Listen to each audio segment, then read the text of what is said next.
एक समय की बात है। एक गांव में एक गरीब बुढ़िया रहती थी। वह पूरी तरह से अकेले रहा करती थी।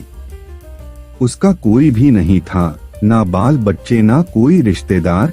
सुबह शाम लोगों के छोटे मोटे काम किया करती थी, जिसके बदले लोग उसको पैसे, अनाज या खाने पीने का सामान दे दिया करते थे, जिसको खा पीकर वह अपना जीवन बिताया करती थी। वह अपने जीवन में पूरी तरह से संतुष्ट थी। उसे भगवान से किसी प्रकार का कोई गिला भी नहीं था। दूसरों के सामान के कारण बुढ़िया का घर पूरी तरह से सामानों से भरा हुआ था। एक बार की बात है, वे अपने घर को खोलकर घर के सामान को धूप दिखा रही थी। समय वहां से दो चोर जा रहे थे।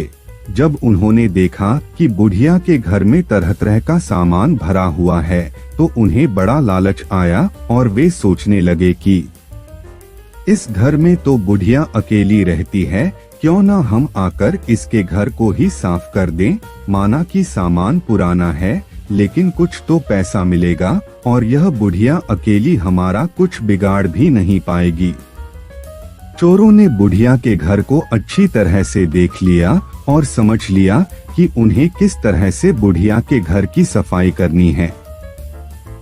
उसके बाद चोर अपने घर वापस चले गए। बुढ़िया बेचारी को सपने में भी यह ख्याल नहीं आया कि उसके घर में भी कभी चोरी हो सकती है, क्योंकि उसके घर में तो खुद के उसके कपड़े तक उसके नहीं थे। सब कुछ गांव वाले उसे दिया करते थे, जो वह अपने घर में रख लेती थी। खैर कुछ दिन बीत गए और एक दिन रात में चोर अपने दो साथियों को लेकर बुढ़िया के घर पहुंच गए। कमाल की बात यह थी कि उस दिन सरपंच ने बुढ़िया को चावल, दूध और चीनी दी थी और बुढ़िया बहुत खुश थी। बुढ़िया ने खुशी खुशी अपने लिए खीर बनाई और खीर बनाकर वह उस खीर को चूल्हे पर रखकर सोचने लगी कि अभी तो खीर बहुत ही गर्म है, जबकि थोड़ी ठंडी हो जाएगी तब आराम से खाऊंगी।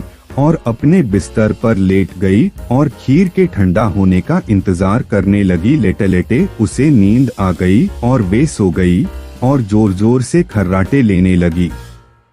चोर बाहर खड़े थे। बुढ़िया के खर्राटे की आवाज सुनते ही उन्होंने सोचा कि चलो अब रास्ता साफ हो गया और अब हम आराम से बुढ़िया का घर साफ कर सकते हैं।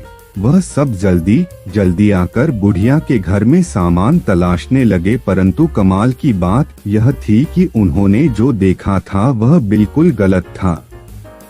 बुढ़िया का घर तो सामान से भरा हुआ था, किंतु एक भी सामान साबुत नहीं था। हर सामान टूटा फूटा, पुराना और खराब था।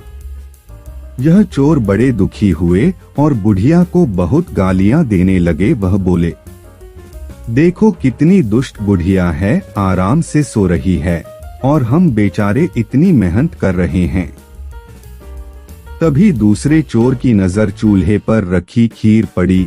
गरम गरम खीर को देखकर चोर ने कहा, चलो बुढ़िया के घर कुछ और नहीं मिला तो कम से कम खीर तो है, और वह उसको खाने लगे। जब वह खीर खाकर जाने लगे तो उन्होंने थोड़ी सी खीर बुढ़िया के लिए छोड़ दी, किंतु जब उन्होंने बुढ़िया की तरफ देखा तो उसका हाथ खुला हुआ था, जैसे वह कुछ मांग रही हो। साथ ही उसका मुंह भी खुला हुआ था, जिसे देखकर चोरों ने सोचा कि बेचारी बुढ़िया लोगों से मांग मांग कर अपना जीवन बिता रही है, लगता है बहुत थक गई है और खाने के लिए खीर मांग रही है।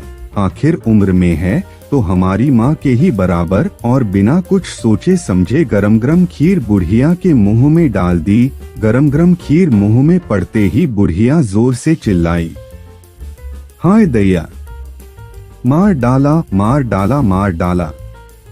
बुढ़िया की चीख सुनते ही चोर डर के जल्दी जल्दी छुपने लगे।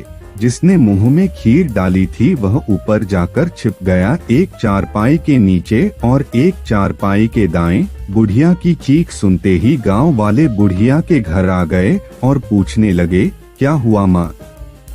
बुढ़िया बोली, मुझे क्या पता, ऊपर वाला जाने। यह सुनते ही ऊपर छिपा हुआ चोर बोला, अरे भला मैं क्यों जानूं, तुम्हारी चारपाई के नीचे छिपा चोर ना जाने। यह सुनते ही चारपाई के नीचे वाला चोर बोला, मैं ही क्यों जानूं, चारपाई के दाएं छुपा चोर क्यों ना जाने। और इस तरह से तीनों चोरों ने खुद ही अपना पता गांव वालों को बता दिया और फिर गांव वालों ने उन्हें पकड़कर खूब पिटाई करी और वापस भेज दिया। उसके बाद से चोरों ने कान पकड़ लिया कि आज के बाद कभी वह चोरी कभी नहीं करेंगे। चोर चाहे जितनी भी कोशिश करे अपने आप को छुपाने की, लेकिन वह फिर भी पकड़ा जाता है।